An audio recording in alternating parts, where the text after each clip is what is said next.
Transformation time. Eclipse season begins now. We are in the shadow of eclipse season, and we have this first period that is open and free from all personal planet retrogrades. This is going to be a time that you're going to be able to create and to manifest. From now until March 20th, 2024, we have this beautiful open window for taking important life steps in the right direction, making these big decisions, launching projects. This is going to be a time that's going to be where you're going to be able to plan, to strategize, to make these big decisions, to make commitments in the right direction, to gain general clarity on your day-to-day living.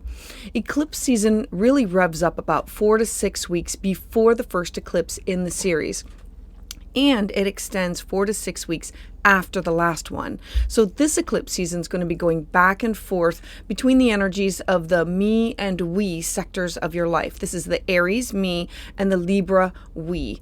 This includes topics around your individual and your relationship empowerment.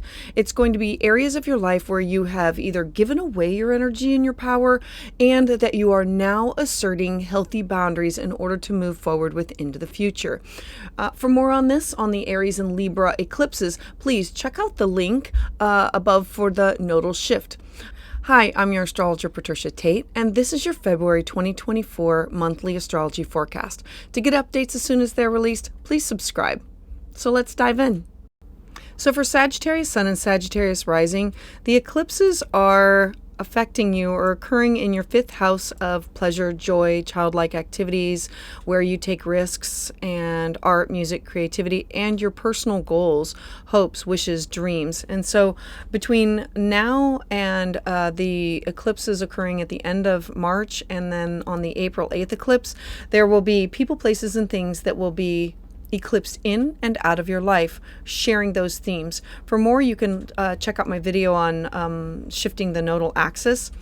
I also want to talk to you about the things that you are starting this month, the seeds that you are planting.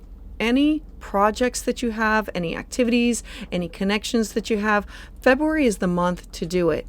All the planets are moving direct, so you are starting to plant these seeds, and the nodes are saying, I'm going to remove people, places, and things from your path, so your path is clear for you to move forward with.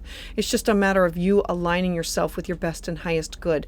You're going to have the eclipses, and then your next free months will be March, April, and May. All right, so let's dive in for the month. On February 5th, we have our first of many conjunctions with Pluto. So on February 5th, we have Mercury joining Pluto in your 3rd house of communication at the anaretic degree of 0. So Pluto is the planet of death and rebirth, and think of it as a snake shedding its skin, and it forces change. It's here for like the next 20 years, and it's saying we need to revamp this area of your life, and you are going to be, over this next month, really focusing in on it. And so the first planet to be conjunct it and go crossed it will be Mercury. Mercury is thoughts, ideas, communication, travel, in the sector of your coworkers, your relationship with your siblings, your neighbors, short distance travel. It is how you communicate on a daily basis. It's the words that you write down. So maybe you're journaling, maybe you're working on a class or a workshop, maybe you're trying to have something published. The Mercury here says, I need to think outside the box.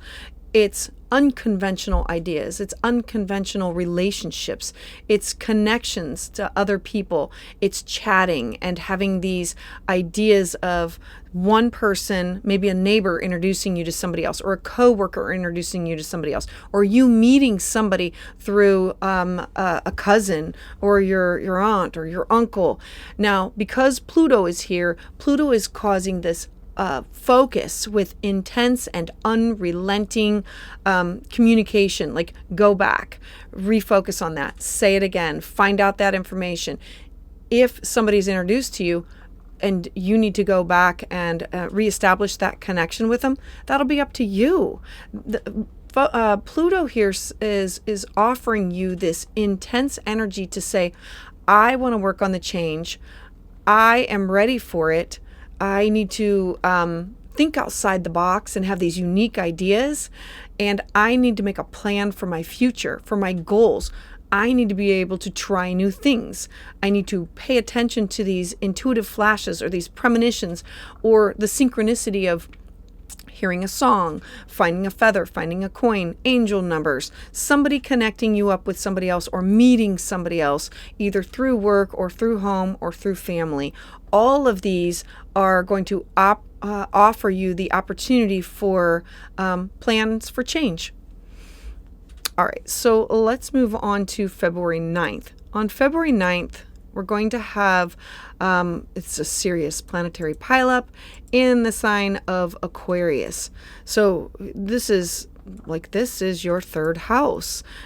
It's a focus. The way that you communicate, your relationship with your siblings and your neighbors, your writing, your journaling, your personal spirituality, books, how you talk and exchange ideas with other people through email, phone, text, Reddit, Facebook, Instagram.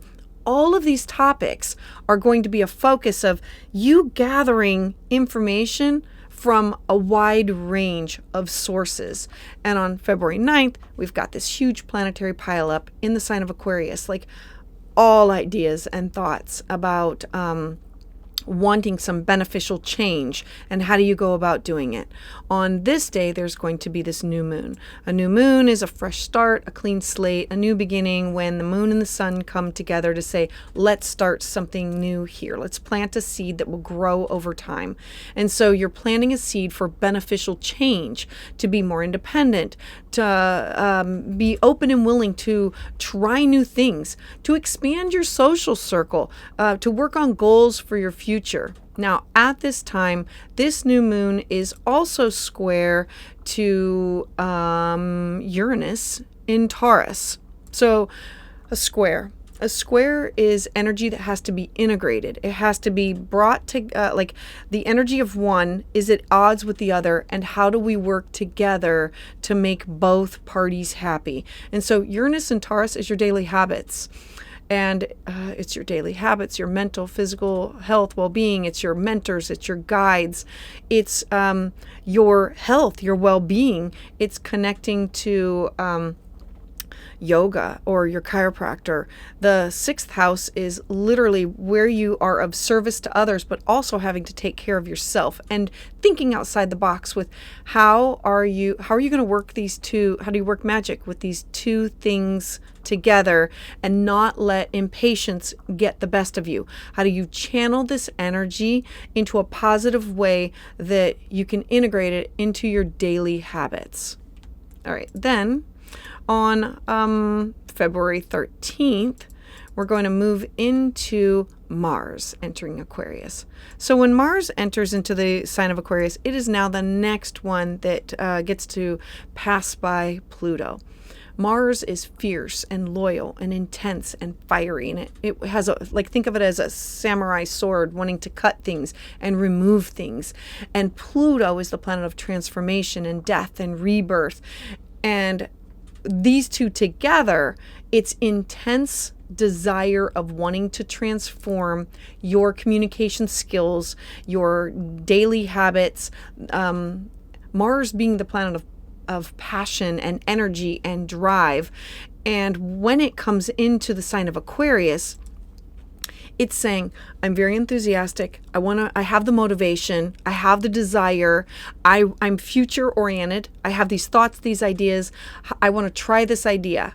Let me run this by you. It's unconventional approaches. It's cutting away of the old in order for the new to come out. So think about AI or any type of communication or technology. The third house is all about technology and travel. And I would look at any new thoughts or ideas when it comes to any of those things. Work to take steps towards your dreams and embrace these unusual approaches that you have at this time. Then we're going to have what I'm now going to call the Pisces puddle. The planets are now going to start moving towards Pisces. On February 18th, we're going to have the sun move into the sign of Pisces. Now, this has to do with your home, your family, your roots, your foundation.